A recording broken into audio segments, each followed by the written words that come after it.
Muito bem, pessoal. Essa daqui é a nossa primeira videoaula e a gente vai tratar sobre um assunto que nós vimos um pouquinho em sala de aula. Na verdade, a nossa trajetória começou no pré-modernismo aqui no Brasil, né, falando ali de Monteiro Lobato, Euclides da Cunha e outros autores. E aí passamos para o modernismo em Portugal, e falamos dos grupos que eles se formaram. Fernando Pessoa, que é um autor que se supera, que supera vários outros autores, vários outros artistas é, ao criar outros poetas dentro de si, outras personas artísticas dentro de si.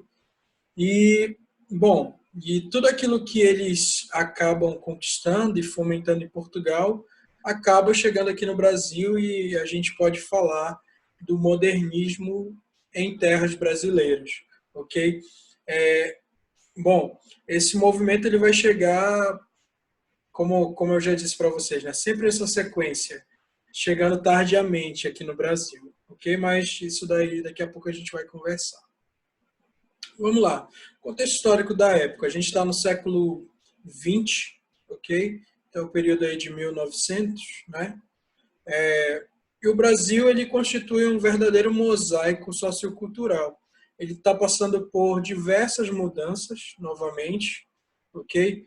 E essas mudanças são proporcionadas, sobretudo, pelo processo de industrialização de cidades do Sudeste, como São Paulo, Rio de Janeiro, e esse processo de industrialização representa a presença da modernidade chegando ao Brasil, ok? Não só nas questões tecnológicas, de produção, econômicas, mas também de mentalidade, certo? E isso, e esse processo de industrialização, ele conecta o Brasil ao mundo todo, ok? Ao que estava acontecendo no mundo todo. Atualiza o Brasil, pelo menos nessa área do Sudeste, quanto ao que já era realidade no restante do mundo, ok? Mas ao lado disso, ao lado dos bondes elétricos, ao lado das grandes indústrias, das grandes fábricas, você tem também ainda a permanência de um passado, de um país colonizado, de um país de sistema escravocrata, que está nas práticas agrícolas, ok? Então, o Brasil, ele também tem, devido à sua riqueza, né, de matéria-prima, as práticas agrícolas elas são muito fortes ainda, ok? O cultivo do café é algo é algo que na verdade dirige a economia do país, certo? Então por isso que se fala aí de um mosaico sociocultural. É um Brasil moderno ao lado de um Brasil mais tradicional, digamos assim, ok? E isso mostra aponta para um país que tem tudo para ser grande, tem tudo para ser rico. É o país das indústrias, mas também é o país é, da produção inicial, ok? É o país que modifica elementos, mas também que apresenta matéria-prima para isso. Então, o Brasil ele tem grande potencial, ele pode ser uma grande potência, e era assim que todos pensavam, ok?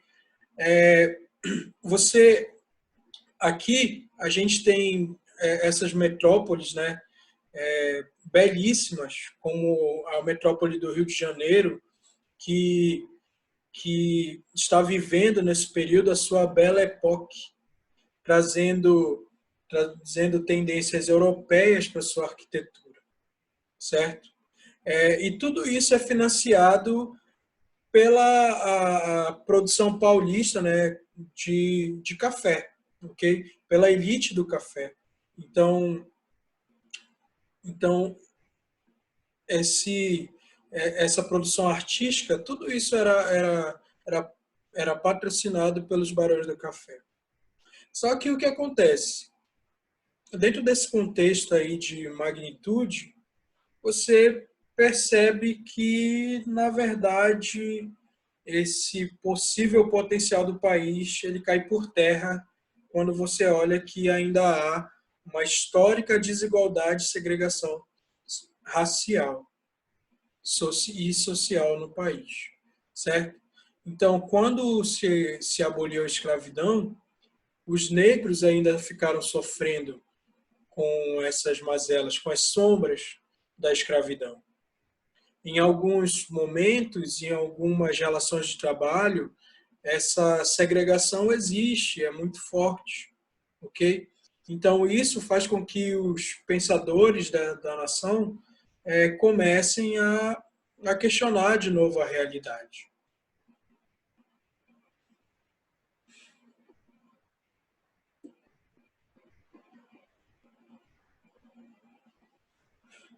Bom, o que se sabe também é que nessa época, embora o país tenha avançado tecnicamente, tenha avançado economicamente, é, e, e muitas metrópoles estejam se fortificando aqui, a arte brasileira ela estava estagnada, ok? Enquanto na Europa você tinha as vanguardas europeias, no Brasil, em Portugal você poderia falar sobre modernismo, sobre uma arte que fala da realidade, sobre uma arte que fala é, dos avanços tecnológicos, do futuro, da guerra, enfim, da contemporaneidade, uma arte que rompe com o academicismo. No Brasil, entretanto, você ainda tem uma arte muito academicista ligada ao parnasianismo. Lembra lá do Olavo Bilac, ok? Lembra lá do cuidado com o verso marteladinho? Era isso que se produzia aqui no Brasil, se falando tanto de literatura quanto de arquitetura, quanto também das artes plásticas em geral, certo? Então, era um país um tanto retrógrado, artisticamente falando. E aí que se começam os primeiros passos para se chegar à grande semana de arte moderna. Vamos lá. Vamos ver aqui quem seriam os precursores dessa semana de arte moderna que representou a primeira presença, né, do modernismo no país. Primeiramente, um dos grandes precursores, um dos que prepararam o caminho para 1922, para a Semana de Arte Moderna, foi justamente Lazar Segal. Em 1912, acompanhe comigo, o artista lituano Lazar Segal chegou ao Brasil, vindo da Alemanha, onde fora influenciado pelo expressionismo. Segal obtém o apoio do senador Freitas Vale para expor suas obras no Brasil em 1913, em duas exposições, a primeira na capital paulista e a segunda na cidade de Campinas. Mário de Andrade, 30 anos depois da exposição, escreveu: O Brasil não viu Segal em 1913. A presença do moço expressionista era por demais prematura para que a arte brasileira, então em plena unanimidade acadêmica, se fecundasse com ela. Então Mário de Andrade, que é um dos autores modernistas, ele diz que quando Segal chegou aqui no Brasil e expôs a sua arte, o Brasil não estava preparado para ele. Não estava preparado para entender, nem dar atenção para a sua arte. Ele estava bem à frente do seu tempo, se falando de Brasil. Ou o Brasil estava muito atrasado, né? Não se pode negar, no entanto, que essas exposições constituíram as duas primeiras mostras de arte moderna no Brasil, e que apresentaram pela primeira vez as concepções de vanguarda no território nacional, notadamente o expressionismo e o cubismo, como se pode observar pela pintura Duas Amigas, de 1913. Ó, vejam aqui, né? Essa daqui é a pintura Duas Amigas, ok? E aqui a gente percebe, né? Percebe, na verdade, não só em Duas Amigas, mas também O Encontro, onde você tem o autorretrato aqui de Lazar Segal e ainda o Bananal, que você tem aqui a presença de um escravo, ok? E você percebe aí o aspecto do expressionismo, né, as expressões bem marcadas, assim como também do cubismo, né, que já é esse rompimento com as formas naturais, ok?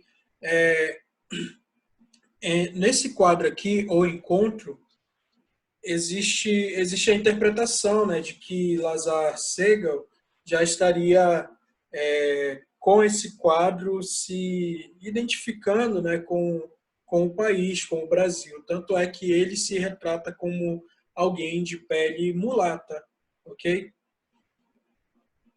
Aqui ele retrata um escravo que trabalhava nas bananeiras da fazenda de um amigo de Lazar Segal. E ele retrata esse escravo.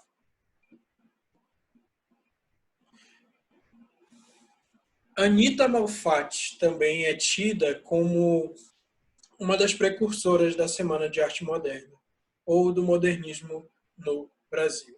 Em 1917, ao voltar dos Estados Unidos, a jovem artista brasileira Anita Malfatti expôs algumas de suas obras, que, como as de Lazar Segal, exibiam valores estéticos em sintonia com as propostas das vanguardas europeias. Sua exposição caiu no desgosto do público graças a uma publicação de Monteiro Lobato, no jornal O Estado de São Paulo, que se intitulava Paranoia ou Mistificação, a propósito da exposição de Anita Malfatti. Então, Anita Malfatti também vem ao Brasil, retorna ao Brasil, trazendo essas tendências das vanguardas europeias para cá, muito mais do expressionismo também, e acaba por ter a sua obra retalhada justamente por Monteiro Lobato, que diz, né, que essa é mais uma artista que valoriza muito mais a arte europeia do que tenta fazer uma arte tipicamente brasileira, ok? Perceba aqui na obra A Boba, onde você tem uma expressão completamente desconfigurada, né? Uma expressão completamente desconfigurada e um tanto icônica assim, e já esse descompromisso com as formas regulares, ok? E tudo isso vai causar estranhamento à época. A Anita Malfatti era uma mulher que era uma artista, né, que também estava à frente do seu tempo em relação ao Brasil. Outra obra das principais, né, seria A Estudante Russa, de 1915, e O Farol, de 1915 também, ok? Que tem a ver com uma das visualizações que ela tinha nos Estados Unidos. Ok. Então, percebam aí que esses precursores do modernismo, eles passam ou sem imperceptíveis ou imperceptíveis, ou passam aparecem, né, surgem sofrendo muita resistência por parte da crítica, por parte de outros artistas, como é o caso de Monteiro Lobato, que é um homem muito tradicional nas suas concepções artísticas filosóficas, ok? Que era para integrar o movimento modernista, entretanto, ele sai fora, porque ele diz que precisa de uma arte brasileira. No dia que financiarem uma arte brasileira, ele participaria. Enfim, chegamos então à Semana de Arte Moderna, que foi realizada no Teatro de São Paulo, ok? No Grande Teatro Municipal de São Paulo. A Semana de Arte Moderna, ela foi uma semana que contava, era com uma exposição de música moderna, de literatura, seja prosa, seja poema. Então, tinham vários recitais, tinham várias obras ali sendo colocadas, inclusive da Anita Malfatti, sendo expostas ali. E ela foi idealizada por diversos pensadores, artistas brasileiros, que, conhecendo as novas tendências da Europa, queriam trazer isso para cá. Okay? Queriam trazer isso para cá. Queriam que o Brasil avançasse em termos de estética. Bom, essa semana ela era para durar aí, uma semana e acabou durando 3 dias, ok? Porque ela trouxe consigo muita confusão. Foi algo muito incompreendido à época. O evento foi inaugurado primeiramente pela palestra do escritor Graça Aranha, que era o grande financiador dessa semana. E a sua palestra se chamava A Emoção Estética da Arte Moderna. E aí seguiu-se de apresentações musicais e exposições artísticas.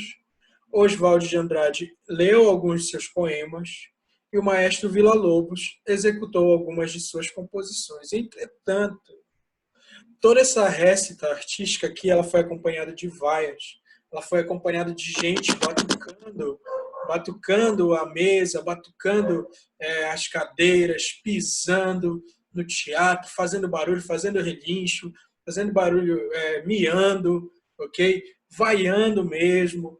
Disse que Oswald de Andrade leu seus poemas com as mãos trêmulas, ok? O maestro Villa-Lobos, que é considerado um cara que revolucionou a música hoje em dia, ele executou algumas composições que mesclavam ali a sonoridade mais tribal, certo? Seja da música africana ou da música indígena, e tentava misturar isso com a música clássica. Mas o pessoal, como estava acostumado com algo muito certinho, eles acabaram por vaiar o maestro Villa-Lobos no primeiro dia da Semana de Arte Moderna.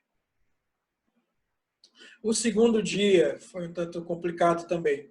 No segundo dia houve a apresentação musical, a palestra do escritor e artista plástico Menotti Del Picchia e a leitura do poema Os Sapos, de Manuel Bandeira, que a gente vai ler agora. Bom, vamos lá. Enfunando os papos, saem da penumbra aos pulos os sapos, a luz os deslumbra. Em ronco que a terra, berra o sapo-boi. Meu pai foi à guerra, não foi. Foi, não foi. O sapo tanoeiro, parnasiano aguado, diz: meu cancioneiro é bem martelado. Vede como primo em comer os hiatos, que arte. E nunca rimo os termos cognatos. O meu verso é bom, frumento sem joio. Faço rimas com consoantes de apoio. Vai por 50 anos que lhes dei a norma, reduzir sem danos a forma. Clame a saparia em críticas céticas. Não há mais poesia, mas há artes poéticas. Urra o sapo-boi, meu pai foi rei. Foi, não foi, foi, não foi. Brada em um assomo o sapo tanoeiro. A grande arte é como lavor de joalheiro. Ou bem de estatuário, tudo quanto é belo, tudo quanto é vário, canta no martelo. Outros, sapos-pipas, um mal em si cabe, falam pelas tripas, sei, não sabe, sabe. Longe dessa grita, lá onde mais densa a noite infinita veste a sombra imensa, lá fugido ao mundo, sem glória, sem fé, no peral profundo e solitário que soluças tu, transido de frio, sapo cururu da beira do rio. Bom, esse belíssimo poema, ele veio também a ser vaiado no dia da sua resta, ok? É um poema de Manuel Bandeira ali, mas não foi Manuel Bandeira que leu, foi um outro autor. E esse poema também foi extremamente vaiado à época, né? Porque ninguém havia compreendido qual a proposta dos modernistas, qual era a mentalidade dos modernistas. Okay? Era um conflito de gerações aqui muito grande. Então, as pessoas estavam acostumadas com os versos parnasianos, e é justamente isso que esse poema critica, ok? Os parnasianos, aqui eles são tomados como sapos que ficam falando, né, se gloriando, que estufam o peito, né, para dizer que são poetas e têm versos bem martelados e tudo mais. E aí, enfim, eles são criticados aqui dentro desse poema. Eles são colocados como sapos, né? Que ficam se gloriando pela sua estrutura poética e tudo mais, e isso para os modernistas era uma grande besteira. Terceiro dia, por fim, no terceiro dia o teatro estava mais vazio, devido ao que já vinha acontecendo nos 2 dias, né? A grande recusa, a grande reprovação por parte do público, as publicações nos jornais também não eram favoráveis, então no terceiro dia já estava se arrastando. Então, houve ali uma apresentação musical, né, com mistura de instrumentos, exibida pelo Carioca Villa-Lobos, novamente. Dessa vez, as pessoas já gostaram muito da sonoridade do concerto, ok? Gostaram muito, acharam belíssimo. Um outro maestro também fez um concerto ali com músicas mais tradicionais e tudo mais. Então, quem estava ali no momento se agradou do que estava sendo apresentado. Só que o que acontece? Aqui na Resta de Vila Lobos, em especial, apresentação fantástica, impecável, com aprovação geral do público. Entretanto, Vila Lobos estava com um calo no pé. E aí ele foi, na hora de agradecer ao público, apareceu lá os pés dele. De um lado ele calçava um sapato e de outro ele calçava uma sandália, por causa de um calo. Só que as pessoas pensaram que aquilo ali era um movimento futurista e vaiaram ele. Então, depois do sucesso da sua apresentação, ele veio a ser vaiado por causa do seu pé, ok? Por causa do seu pé futurista, que na verdade era simplesmente um calo. Bom, essa semana aí, a Semana de Arte Moderna, ela veio a ser revista, ok? Na verdade, ela foi injustiçada. A Semana de Arte Moderna, ela é importante para a nossa arte até hoje, porque seja na cultura pop, seja do Brasil, né? Seja para MPB, enfim, muito daquilo que se pregou na Semana de Arte Moderna teve que ser revisitado, teve que ser revisto, porque acabou que foi um evento grandioso que foi injustiçado na sua época. Então, mas o que acontece? Essas inovações modernistas, elas não ficaram só na Semana de Arte Moderna.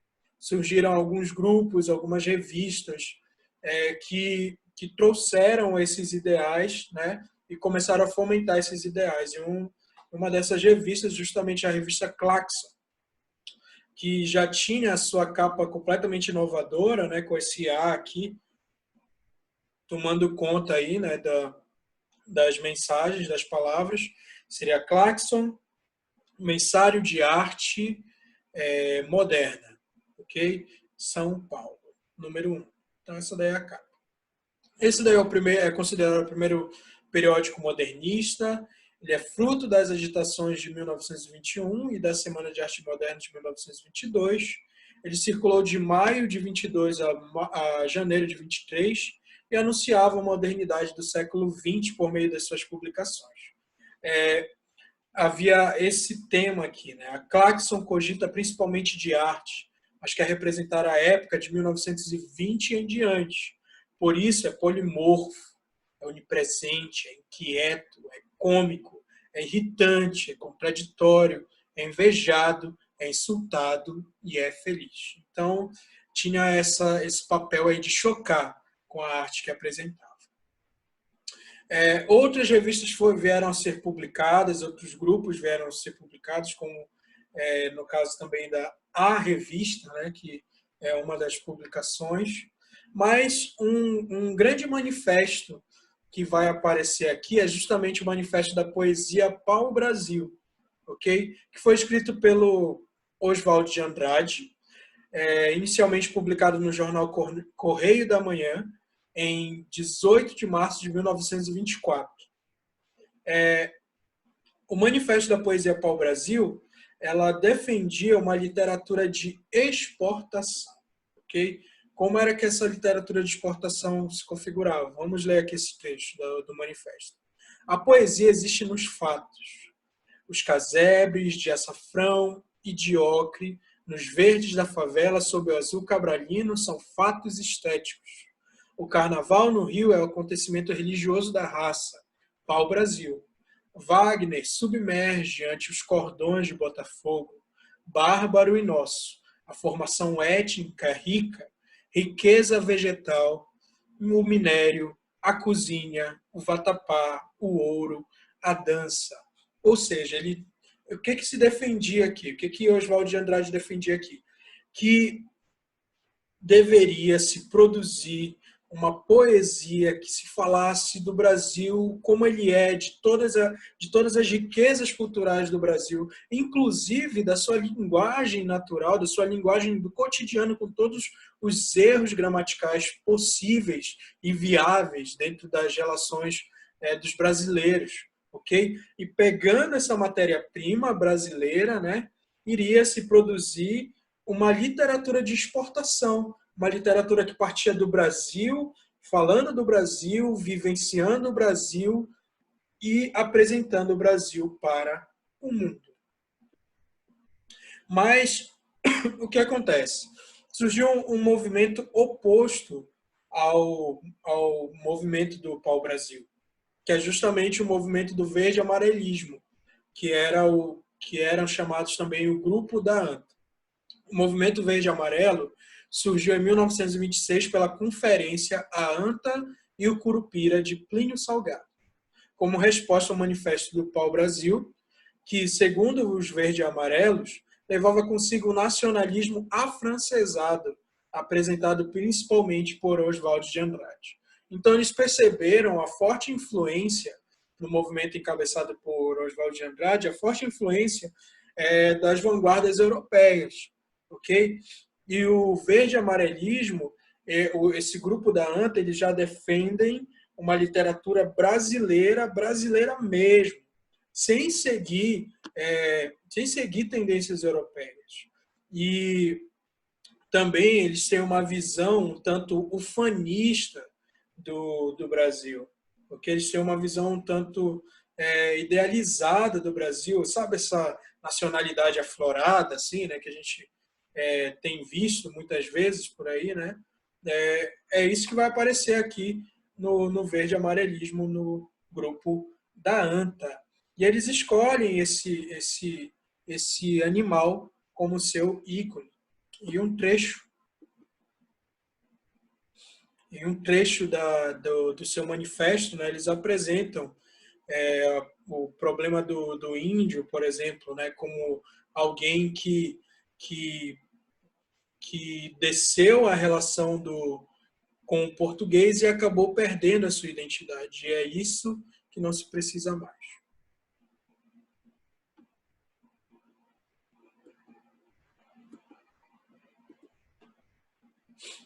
Vamos lá.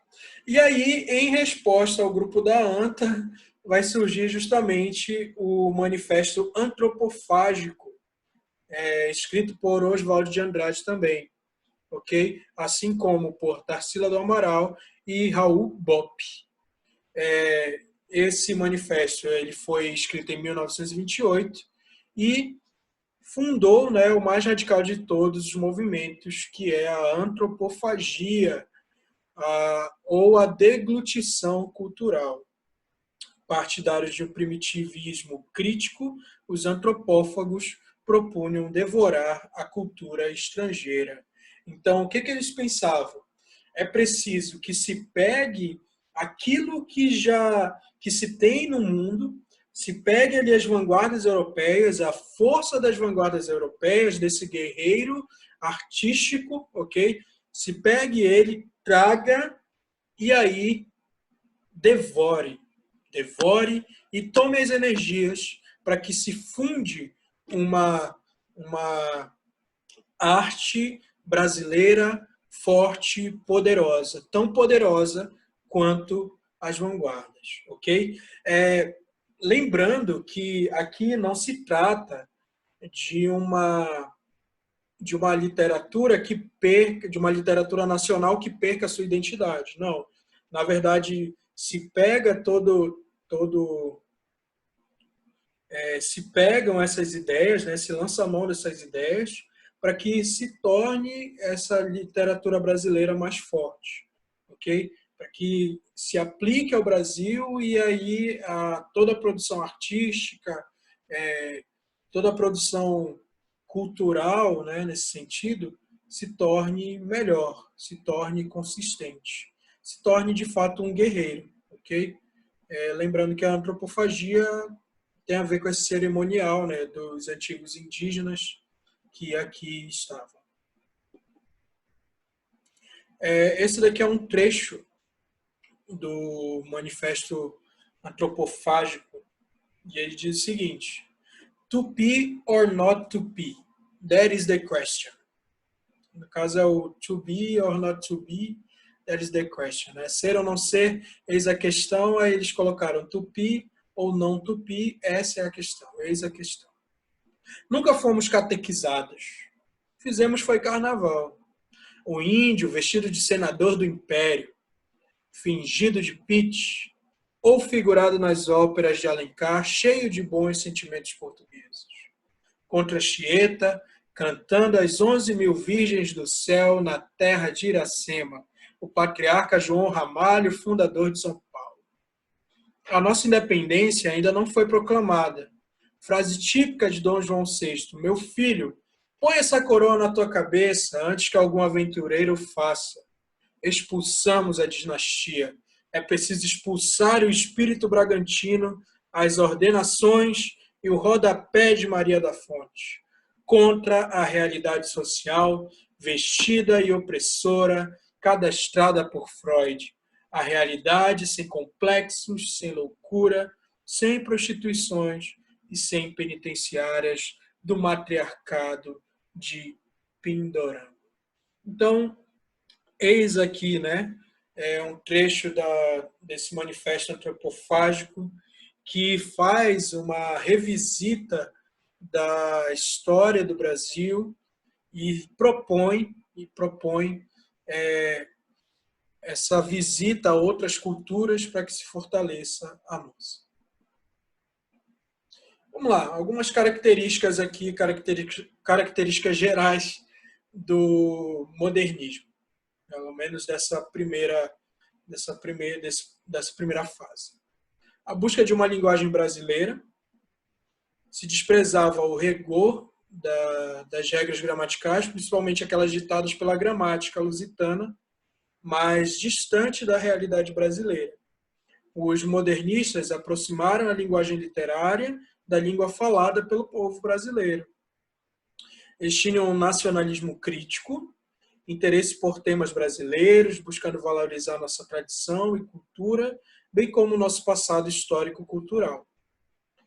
Também uma marca muito importante aqui é a presença da ironia, do humor, a piada, a paródia.